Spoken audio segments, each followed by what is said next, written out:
ಸಚಿವ ಸಂಪುಟದಲ್ಲಿ ಜಾತಿ ಗಣತಿ ವರದಿ ಸ್ವೀಕಾರ ವಿಚಾರಕ್ಕೆ ಸಂಬಂಧಪಟ್ಟಂತೆ ಸಿಎಂ ಸಿದ್ದರಾಮಯ್ಯಗೆ ಬಿಕೆ ಹರಿಪ್ರಸಾದ್ ಅವರು ಅಭಿನಂದನೆ ಸಲ್ಲಿಕೆ ಮಾಡಿದ್ದಾರೆ. ಜಾತಿ ಗಣತಿ ಜಾರಿ ನಮ್ಮ ಪ್ರಣಾಳಿಕೆಯಲ್ಲೇ ಇದೆ, ಅದರಿಂದಾಗಿನೇ ನಾವು ಅಧಿಕಾರಕ್ಕೆ ಬಂದಿದ್ದು ಅಂತ ಬಿಕೆ ಹರಿಪ್ರಸಾದ್ ಅವರು ಸಿಎಂ ಸಿದ್ದರಾಮಯ್ಯನವರಿಗೆ ಅಭಿನಂದನೆ ಸಲ್ಲಿಸಿದ್ದಾರೆ.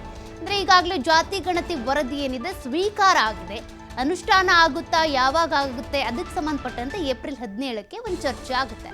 ಇನ್ನು ಈ ಒಂದು ಜಾತಿ ಗಣತಿ ವರದಿ ಸ್ವೀಕಾರ ಮಾಡ್ತೀವಿ ಅನ್ನೋ ಕಾರಣಕ್ಕೆ ನಾವು ಅಧಿಕಾರಕ್ಕೆ ಬಂದಿದ್ದು, ಜಾತಿ ಗಣತಿಯಿಂದ ಯಾರಿಗೂ ಬೇಸರ ಇಲ್ಲ, ಅವೈಜ್ಞಾನಿಕ ಅಂತ ವಿರೋಧ ಮಾಡಿದ್ದು ಬಿಜೆಪಿಯಿಂದ. ಧರ್ಮ ಜಾತಿ ಹೆಸರಲ್ಲಿ ಭೇದ ಭಾವ ಮಾಡ್ತಾ ಇರೋದು ಬಿಜೆಪಿಯವರು. ಬಿಜೆಪಿಯ ಪಿತೃಪಕ್ಷವು ಇದನ್ನೇ ಮಾಡ್ತಾ ಇದೆ. ಕಟ್ಟಕಡೆಯ ವ್ಯಕ್ತಿಗೂ ಸವಲತ್ತು ಸಿಗಬೇಕು, ಇದಕ್ಕಾಗಿ ಜಾತಿ ಗಣತಿ ಸಹಕಾರಿಯಾಗುತ್ತೆ ಅಂತ ಬೆಂಗಳೂರಿನಲ್ಲಿ ಎಂಎಲ್ಸಿ ಬಿಕೆ ಹರಿಪ್ರಸಾದ್ ಅವರು ಹೇಳಿಕೆ ಕೊಟ್ಟಿದ್ದಾರೆ. ಇದು ಭಾಳ ಮೊದಲೇ ಆಗಬೇಕಾಗಿತ್ತು, ತಡವಾದ್ರೂ ಸಹ ಈ ಒಂದು ವರದಿಯನ್ನು ಮಂತ್ರಿಮಂಡಲದಲ್ಲಿ ಈಗಾಗಲೇ ಅದನ್ನು ಪ್ರಸ್ತಾಪ ಮಾಡಿದ್ದಾರೆ. ಮುಂದೆ ಬರ್ತಕ್ಕಂಥ 17ನೇ ತಾರೀಕು ಇರ್ತಕ್ಕಂಥ ಕ್ಯಾಬಿನೆಟ್ ಮೀಟಿಂಗಲ್ಲಿ ಸಂಪೂರ್ಣವಾಗಿ ಚರ್ಚೆ ಮಾಡಿ ಅದನ್ನು ಯಾವ ರೀತಿ ಅನುಷ್ಠಾನಕ್ಕೆ ತರಬೇಕು ಅನ್ನೋದು ಚರ್ಚೆ ಆಗುತ್ತೆ.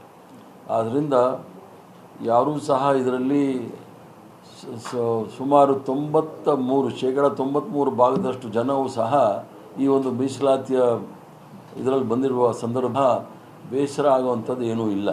ಅಲ್ಲ, ವಿರೋಧ ಮಾಡ್ತಕ್ಕಂಥದ್ದು ಅವರು ಅವೈಜ್ಞಾನಿಕವಾಗಿದೆ ಅಂಥೇಳಿ ಮಾನ್ಯ ವಿರೋಧ ಪಕ್ಷದ ನಾಯಕರು ಸಹ ಹೇಳಿದರು.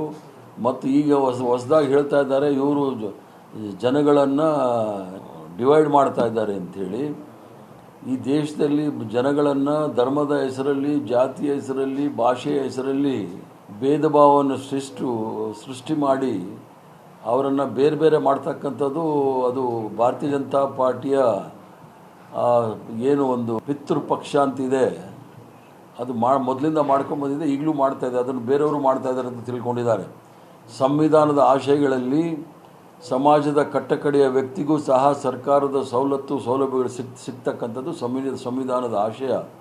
ಅದರ ಅನುಗುಣವಾಗಿ ಈ ಒಂದು ಜಾತಿ ಗಣತಿ ಭಾಳ ಸಹಾಯಕವಾಗುತ್ತೆ. ಇದು ಭಾಳ ಮೊದಲೇ